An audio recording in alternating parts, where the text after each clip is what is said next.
Yan, sa mga araw sa inyo lahat, mga paps, and welcome back sa ating channel, no? Sa araw na ito, meron tayong gagawin, bali isang Samsung 40 inches. Ito yung model niya. Model niya is KLB-40 R352C. Ayan. Talagay lang muna natin dito yung kanyang back cover, no? And testing natin. Ito yung kanyang problema.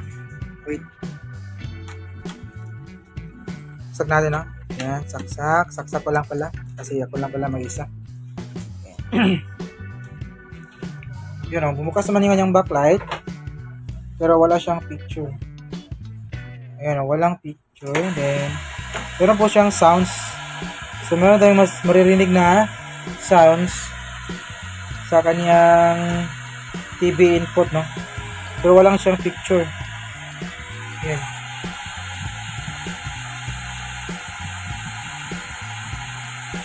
So,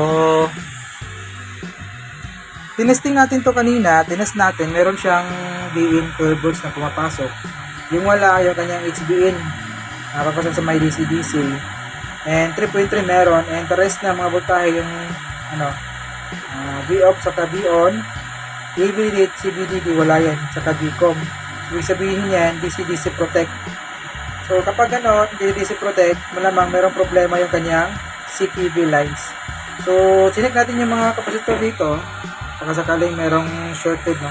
Pero wala tayong nasukat o nakuhang shorted na SMD kapasitor. So, gawin natin ngayon, tatanggalin natin yung mainboard, tsaka ito, para makapag-check tayo sa kanyang top board.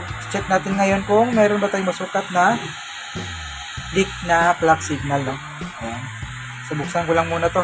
Tatanggalin natin yung board, itong cover, tapos speaker siguro. And check natin yung kanya mga CKV lines. So ayan mga paps, continue po tayo, no? Isang mahabang trabaho po yung ginawa natin.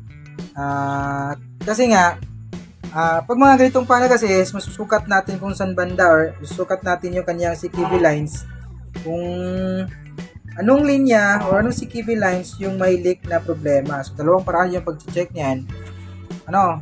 CKV1, kanyang pares sa CKV1, test mo siya, susukat mo kanyang resistance. Kapag may nasukat kang key ohms, yun yung leak. Tapos kung normal reading naman siya, nasa mga mega ohms yung kanyang ang inyong masusukat. So dito nagtaka ako at naguguluhan kasi wala ako talagang mahanap na key ohms eh. Ginawa natin is by pairs. Bali, ito. Ayan. So, off muna natin yung wifi kasi magtatae yung camera natin eh. Ayan.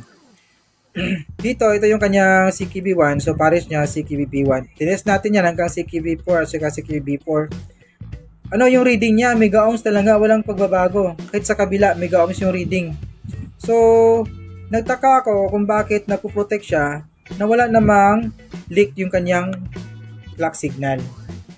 So, una, hindi ko matansya kung saan bandang side yung may problema kasi wala nga tayong masukat na leak. Yung ginawa ko, trial and error na naman. Siyempre, nag-cut muna dito, nag-cut tayo, CKB1 hanggang CKB-B4. Na yan, 8 pins po yan kasi magkapares eh. Ayan, nag-cut na po natin yan, pero naibalik po natin yan. Nag-cut natin dito, kinat natin yung 4 na linya, tinest natin, wala pa rin lumalabas na ito, B1 supply, yung B1, di pa rin makalabas yung B1, protect pa rin siya.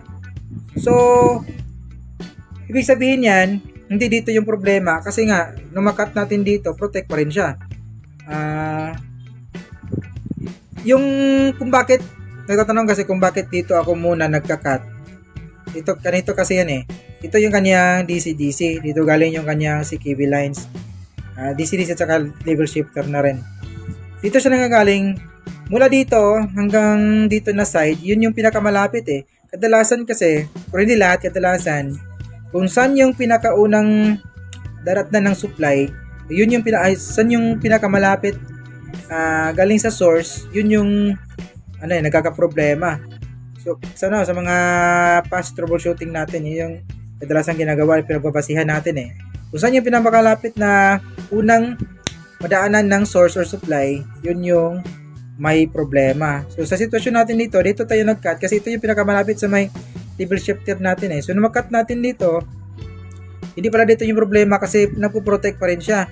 So, naglipat na ako dito, kinat natin, hindi pa natin binalik yung linya dito. Kinat natin yung left side natin dito. Tingnan nyo, meron na tayong nilagay na dyan, resistor, tapos pinagdudugtong na rin natin yung clock signal nito at CKV lines, tapos kinat na natin, nilakyan pa natin yung pagitan niya. Nung mag-cut natin dito, lumabas yung supply, lumabas yung B1 natin, pero wala na nga tayong makitang display kasi nga wala na nag-clock na nakapasok dun sa kanyang panel. So ngayon, confirm na natin na dito na sa yung may problema. So dito, binalik ko yung linya dito na nakat ko. So nung ibalik ko lahat, tinest natin ulit yung B1, nag-protect na naman yung B1. So ano kayang problema kung bakit akala ko na hindi ko na ito magagawa kasi nga nung may balik natin dito, nag-protect na naman yung level shifter natin. So ang ginawa ko, inisa-isa ko at balik linya, tapos tanggal, balik linya, tanggal. So nung makuha ko yung linya na may problema, yung dahilan kung bakit mapuputek yung level shifter natin is yung linya na to, yung CKV4. Ayan, pangapat siya, 1, 2, 3, 4 CKV4, yung linya na yan, the rest na-connect na natin, tapos maliban lang sa CKV4 na natiling putol yan, nag-steady na po yung supply ng ano natin, ito, yung B1. Tapos tinesting natin yung display, meron na siyang display. Ang problema nga lang, ang pangit ng display niya.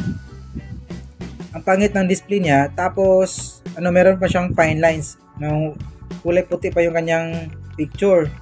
So yung ginawa ko, kasi dito, nabasakali ako na normal yung dito, yung kanyang CKV4.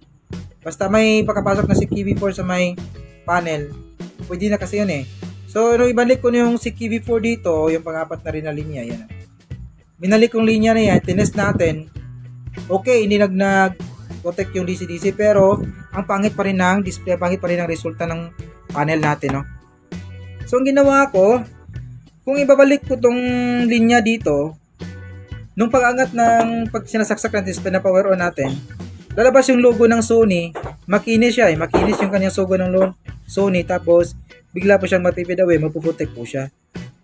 So lalabas yung Sony, tapos mapipid away siya, mapuprotect yung level shifter natin.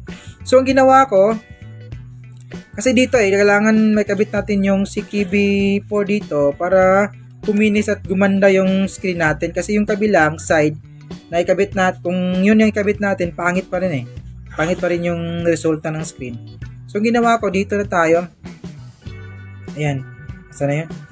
Ito, kinat ko na, last option na po natin, no? Para lang magamit at mapagana natin yung unit and makinis yung kanyang picture. So binalik natin yung dito, yung CKV4, binalik natin yung CKV4 na linya, yan, na connected na po niyan lahat. Tapos kinat po natin yung protect dito sa may level shifter natin, ito. Yung number ng level shifter natin, ayan, RT6930 GQW. Ito, kinat po natin yung tatlong linya na to. Cut po natin yung linya to. Kung bibilangin mo yan dito sa may, mula sa may number 1, pin 15, 16, 17 po yan. Kasi 10, dito 1 hanggang 10, 11, 12, 13, 14. Ito yung 15, 16, 17. So, kinat po natin yung linya. Yan yung kanyang protect eh. Kinat natin yan. Nung chinek natin, ito po yung resulta. Nabalik natin yung unit. Ayan. Ayan, balik ko lang ha. Ayan. Tapos, kapit natin yung supply. Tapos angat natin para makita nyo. Ayan o, logo ng Sony, makinis, diba? Ayan. Ayun o. So hindi na po siya napoprotect and makinis na po yung ating screen. Hindi na po siya, wala na po siyang fine lines at hindi siya kulay namumuti yung kanyang display. Smooth na yung kanyang picture, makinis na siya.